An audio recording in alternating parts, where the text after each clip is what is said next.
Et donc, tout à l'heure, tu évoquais la nouvelle maladie, là, le truc du singe. Là, Ah, la variole du Ouistiti. ouais, qui s'attrape normalement pour des pratiques non peu communes, quoi, peu courantes, quoi.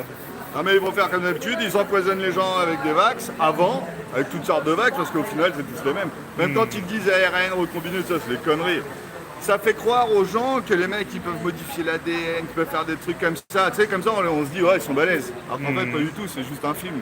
En fait ça n'existe pas, c'est pas possible. Après, tu peux modifier l'ADN, mais pour en faire quelque chose de toxique, quoi. Avec du goudron, si tu restes sur du goudron, ton ADN il va te modifier, quoi. C'est pas modifier l'ADN en fait ça.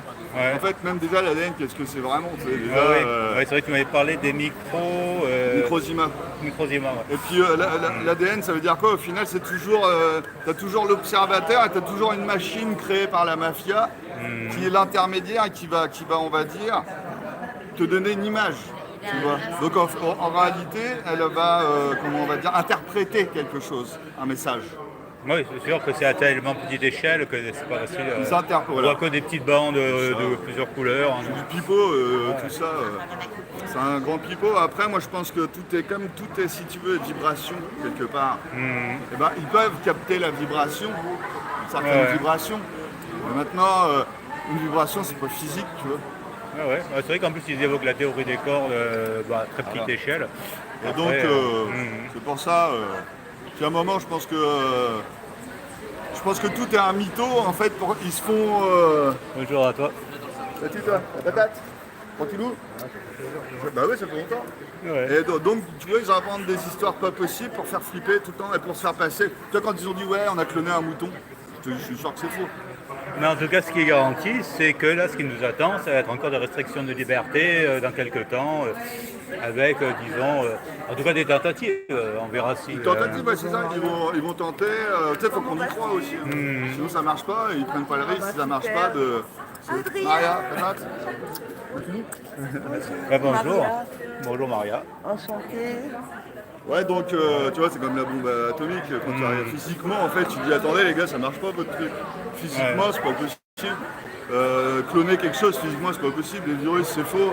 Donc, en faire, en plus, en fabriquer que eux en fabriquent, mais c'est encore plus faux, tu vois. Je veux dire, c'est un film. Ah ouais. Tu vois, et les mecs n'ont pas besoin, et je veux dire, personne ne les a vus, les expériences, personne n'a l'explication. Tu as toujours une explication bébé, simplifiée, pour te donner le terreau d'une compréhension, tu vois. Mais en fait, tu le trouves. Ouais, c'est vrai. C'est vrai qu'il est toujours préférable de douter que de croire à tout ce qu'on nous dit. C'est Quoi. Dallas, je peux dire, Ouais. franchement, c'est Dallas. On est dans une science-fiction, et la plupart de ce qu'on croit n'existe même pas.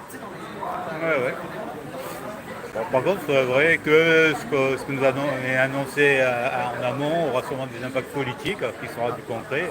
Et après, on verra si Les ça prendra impacts ou pas. sur notre vie, elle est réelle, oui, c'est clair. ouais. Mais c'est basé toujours sur un narratif. ouais. Un scénar, c'est un scénario. C'est peut-être même le même mec qui a écrit Dallas qui a écrit le scénario, tu sais, ça s'arrête jamais. Oh, c'était sympa Dallas, vraiment. Moi j'aimais bien. Quoi. limite, Surtout que j'étais pas dans le film, moi, donc je le regardais en spectateur, quand j'étais pas acteur. Quoi. Même les guerres et tout ça, tu sais, pour moi c'est faux, tu sais, pour moi c'est du cinoche. Trump, le machin, pour moi tout ça c'est du cinéma. Ouais. Parce que c'est sûr, c'est que les guerres, ça permet aux personnes qui ont le pouvoir de le garder. Et Voilà, tout simplement, de légitimer le fait qu'on construise des armes, des machins, des trucs, lesquels on pourra servir au cas où il y a une dissidence qui se crée. Ouais. Et puis bah, la guerre, ça roule. La guerre, c'est la peur, c'est la terreur. Voilà, bah eux. C'est vrai que le Napoléon III, il avait joué à la guerre et finalement il s'est pris une fessée, quoi. Et il a créé la Prusse qui était devenue la future Allemagne, quoi. Comme quoi, jouer à la guerre. Non, mais en plus, ils vont faire une guerre en fait pour amener en fait un schéma. En fait, ils modifient le monde grâce à toutes ces crises et ces guerres. Oui. Tu sais, De toute façon, regarde, les guerres, auparavant, c'était pour du territoire. Maintenant, avant, hein. ah ouais.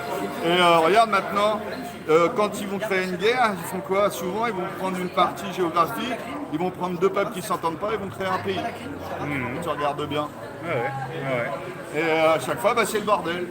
Et bah oui, parce que là, bah, tu crées un pays complètement divisé, bah nickel. Pouvoir garanti. Ouais, c'est vrai que Tapez-vous sur la gueule, les gars. C'est vrai que notre pays, disons, a évolué très lentement pendant de nombreuses années, pendant des millénaires, quoi. Depuis les Romains, quoi. Et les frontières ont changé, évolué, et ça s'est stabilisé, mais il a fallu 2000 ans quand même pour avoir sa frontière. Ah ouais, ouais. Et puis, bah oui, parce qu'après, ça existe toujours. Après, on nous a piqué l'Alsace à la Lorraine, là, avec le Napoléon III qui a joué un peu aux idiots, quoi. Et tu vois, tout ça, Napoléon, c'est un franc-mac. Comme tous, hein, de toute façon. De toute façon, à partir de la Révolution, déjà même avant, c'était déjà à moitié pété en vrai. Hein. Après, Louis XVI était franc-maçon. Ah oui, oui, je suis pas étonné qu'il était un petit peu dans un délire pas bon. Ah, qu'il était si mauvais que ça, non, je pense pas. Mais je pense qu'il s'est fait avoir en fait. Tu sais, l'orgueil. C'est l'orgueil en fait qui fait que. Puis même avant, hein, de toute façon, je te dis, c'était déjà pété à moitié avant. L'Église catholique, elle était déjà à moitié déglinguée, déjà dans les années 1500, 1600 déjà. C'est vrai que je connais pas trop moi l'histoire du Vatican II, j'en entends beaucoup parler avec. C'est récent, ça. Ouais, il y a beaucoup de personnes qui critiquent le Vatican II, alors ça, moi je n'ai pas trop suivi cette histoire-là. Ah ouais, bah le mec il est complètement hors nature si tu veux. Les lois divines, Dieu c'est la nature en réalité. Quand tu commences à être d'accord avec le LGBT, tout le bordel, et à promouvoir le truc, déjà ça part mal, tu sais. Ouais, c'est vrai que l'église, il y avait quand même le sacré de la descendance, quoi. Il fallait qu'il y ait le racisme. Le sacré, c'est les lois humaines. Le sacré, c'est un homme, une femme, c'est une femme. On doit baser notre vie sur des règles morales et pas sur des règles matérielles. C'est ça avant. Ouais. Et en fait, la loi des marchands, 1789, c'est la prise de contrôle des marchands. En réalité, c'est là qu'on va commencer à créer en fait notre modèle de vie sur des valeurs matérielles. Tout simplement. Puis, bah, là, ils nous disent oui, avant les guerres, il n'y a jamais eu autant de guerres que ces 2 derniers siècles, hein, ou 3 derniers siècles. Ouais, hein, des guerres mondiales en plus. On a fait fort, nous. Ouais. Bah oui, ouais, c'est bien. Et puis 2 guerres mondiales, et puis attention, il y en a eu d'autres, un paquet, des génocides dans tous les sens, je veux dire. Le truc qui était censé te ramener la paix, il n'a jamais été aussi meurtrier. Et puis aujourd'hui, on est dans des guerres douces. On te vaccine, on te zigouille par la vaccination, la stérilisation, l'avortement. On est carrément, c'est les règles de la mort. Hein, qui a été ajouté à la Constitution française. C'est là que tu vois. C'est vrai qu'on n'avait pas autre chose à régler. Hein. Ah ouais. Mais tu vois, il marque en fait au final l'immoralité. Il avance dans l'immoralité. Bah oui. Dès qu'ils sortent un truc, ça ne sauve jamais une vie. Hein. En fait, ça te zigouille tout le temps.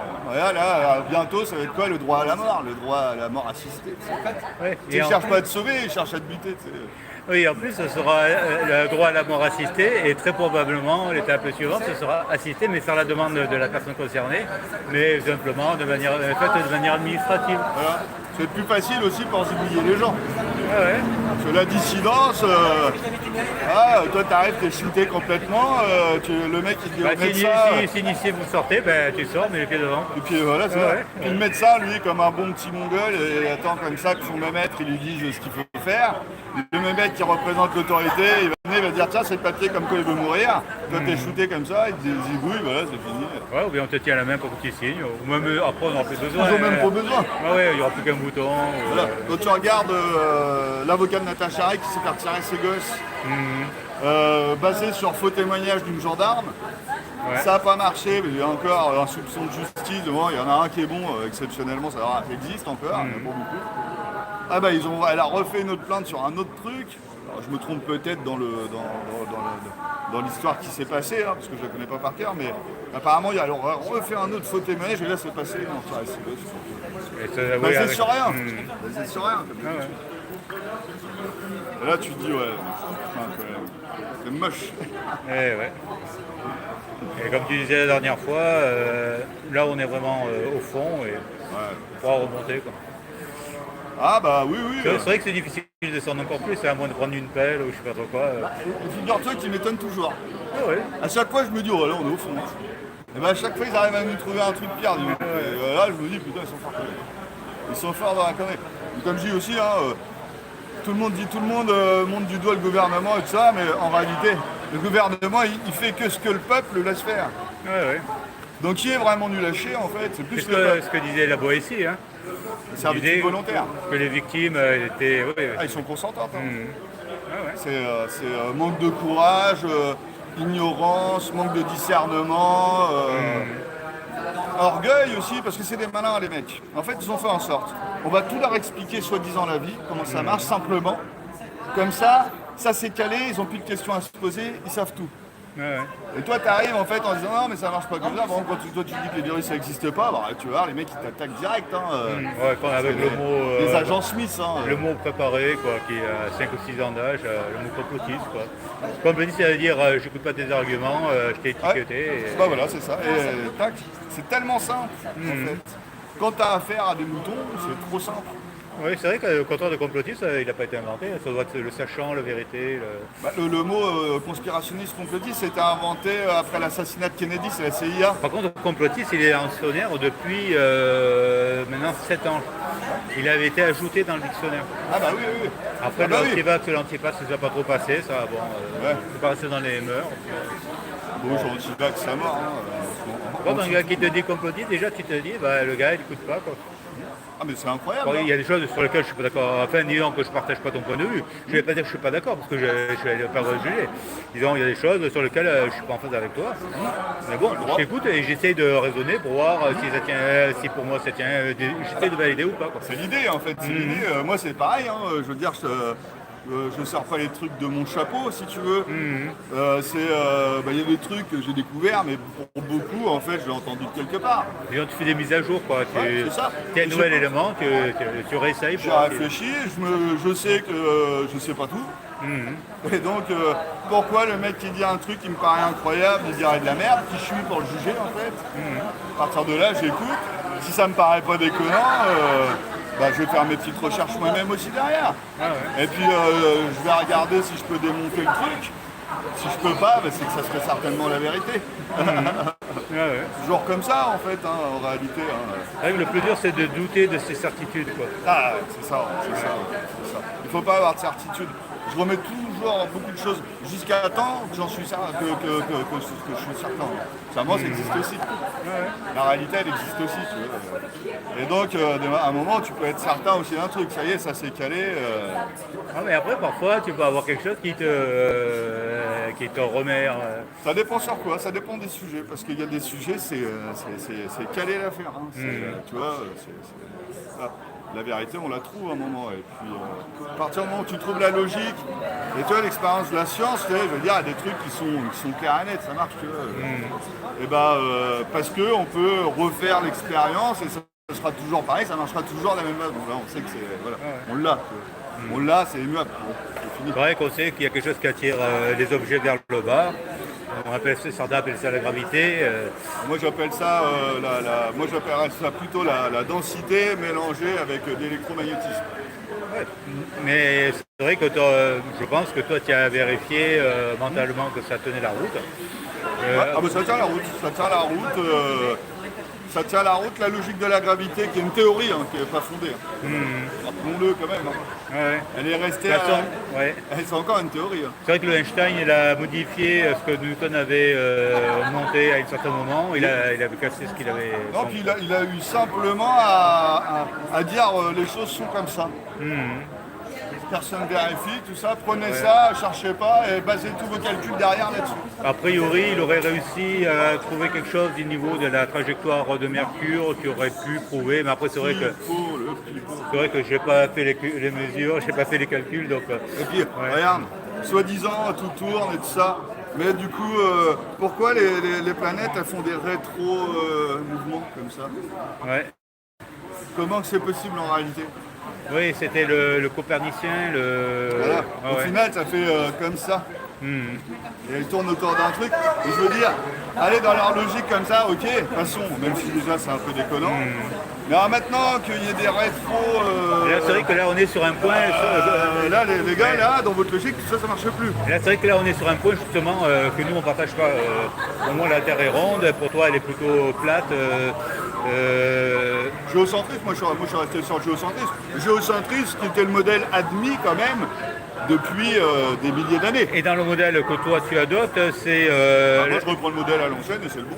le modèle ancien, c'est quoi? C'est la Terre qui est comme une pizza avec un dôme? Ouais, bah, ou après, encore comme une visualiser, pizza, quoi. bon, après, c'est un petit peu, si tu veux. Pour moi, il y a un champ électromagnétique. Ouais. Il y en aurait peut-être même deux, mais bon, après. Et nous, on est, au final, on est sur la. Oui, après, on peut dire, on pourrait appeler ça comme ça. Et en fait, comme si on était dans une bulle dans de l'eau éthérée, en fait. C'est pour ça qu'ils n'ont jamais été réellement dans l'espace et tout ça, et qu'ils ne peuvent pas le prouver. Ah ouais. Et oui, parce que ça, c'est quand même, je veux dire, avec aujourd'hui les moyens qu'on a, les gars, vous nous montrez des galaxies, vous allez sur Mars, tout le bordel, et vous n'avez pas encore réussi à nous pondre une photo de la Terre. En entier. Ouais. Après, Alors, en tout cas, toutes les photos, les 7 photos qu'ils ont sorties, 7, depuis plus de 70 ans. ouais. Oh, il y a aussi Voyageurs quoi, qui avait des photos, bon, elles sont moches, mais bon. Ouais, mais après, à chaque fois, bah, on se prouvait largement que c'était des fausses photos. C'était au début même des dessins. Ouais. Ouais. Bon, après, c'était noir et blanc à l'époque Et en plus. Ouais. je veux dire un truc. Aujourd'hui, il y a plus de photos d'une bonne femme qui va au resto qui prend son repas en photo que de photos de la Terre. Ouais. Il y a un problème quand même. Moi, je veux dire, je suis tomate pastèque, là, je suis dans l'espace. Alors, c'est vrai que. Je blinde. Hein. C'est vrai qu'en ce qui me concerne, moi, dans les contre-arguments sur ce point-là, à une époque, j'avais acheté un télescope et j'avais regardé dans le ciel et j'avais vu Jupiter Bah, après, on peut voir. avec, disons, j'avais vu Jupiter avec un ou deux satellites.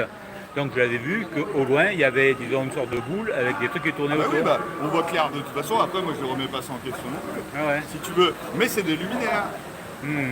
Oui, ça pourrait être quelque chose de projeté Quand sur quand on dit des planètes, en grec, planétesse, ça veut dire astre errant, astre vagabond.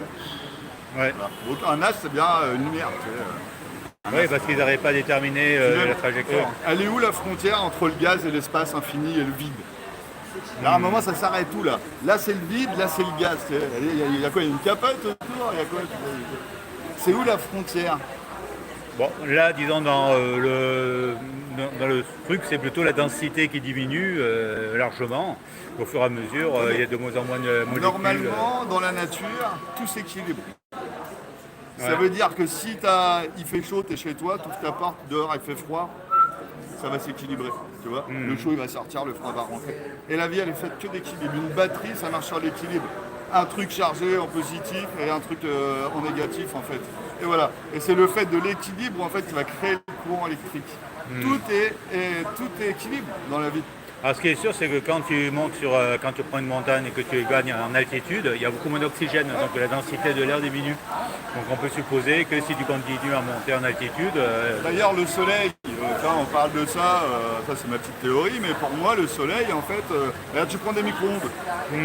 Un micro-ondes, c'est telle onde qui va réchauffer l'eau. ouais, ça agite les molécules d'eau. Voilà. Donc, il n'y a pas de soleil dans le micro-ondes, hein. C'est des ondes. Pourquoi, quand on monte, là, le soleil est au-dessus de toi, tu montes, tu arrives à 10 000 mètres d'altitude, il gèle. Alors que normalement, je vais avoir plus chaud, je m'en rapproche. Si je suis logique. Après, si tu te rapproches plus du soleil, tu vas brûler, quoi. Mais oui, mais pourquoi du coup, quand je monte, je suis à moins 50 degrés là-haut là. Ouais, c'est vrai que normalement, ce qu'on dit, c'est que Eh ben, tu l'as l'air dit. chaud va du bas vers le haut, normalement. Et voilà, mais quand on va en haut, s'il y a moins d'eau, parce qu'en fait, c'est le soleil, il rayonne des ondes comme les Wi-Fi, comme ton micro-ondes, c'est les mêmes ondes hein, d'ailleurs. Ouais.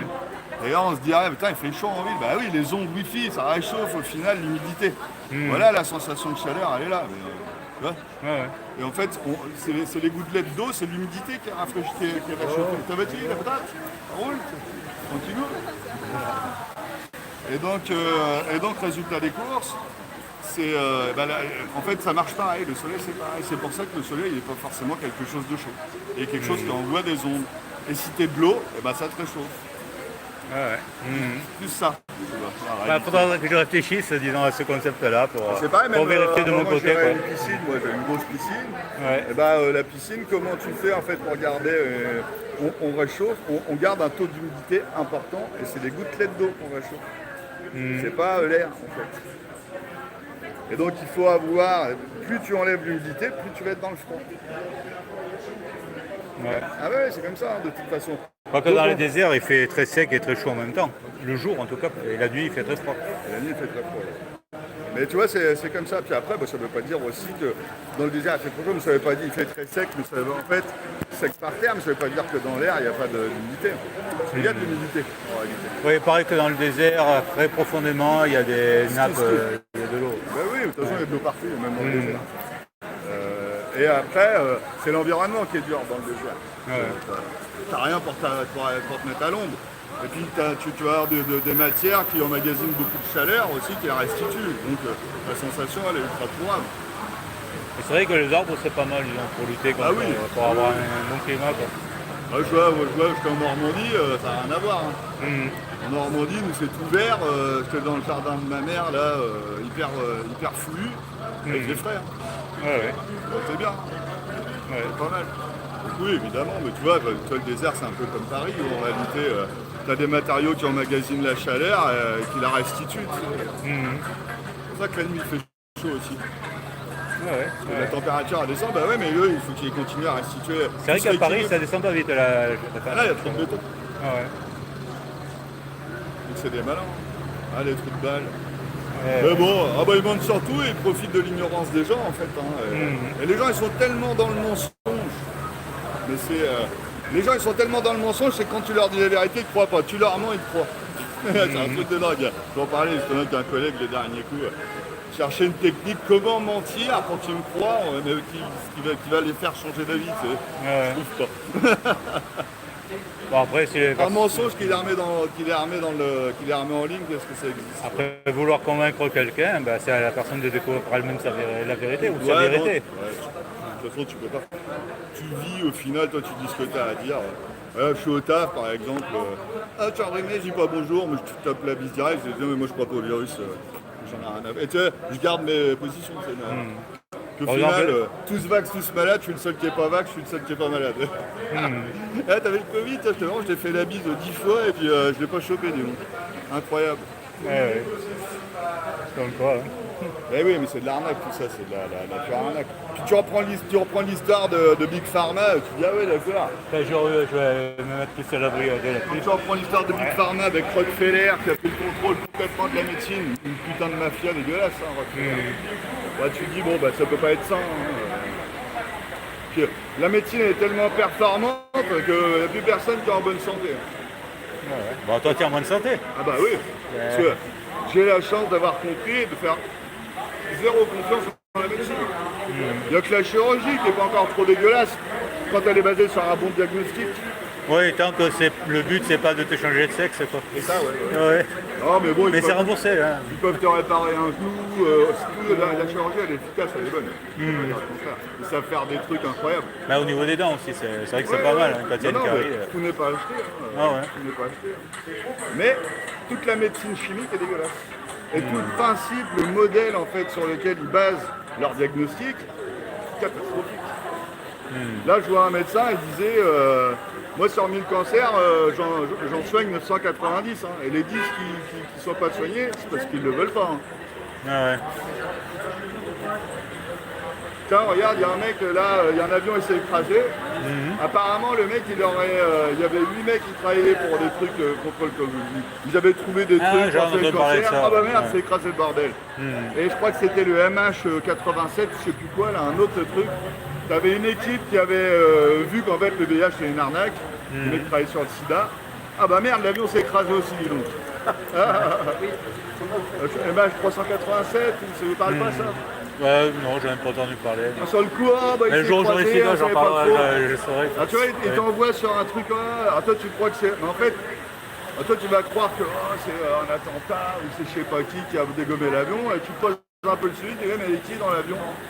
T'avais les mecs qui, tu vois, ils vont te mettre en lumière, ils vont tout de suite te mettre sur une fausse piste.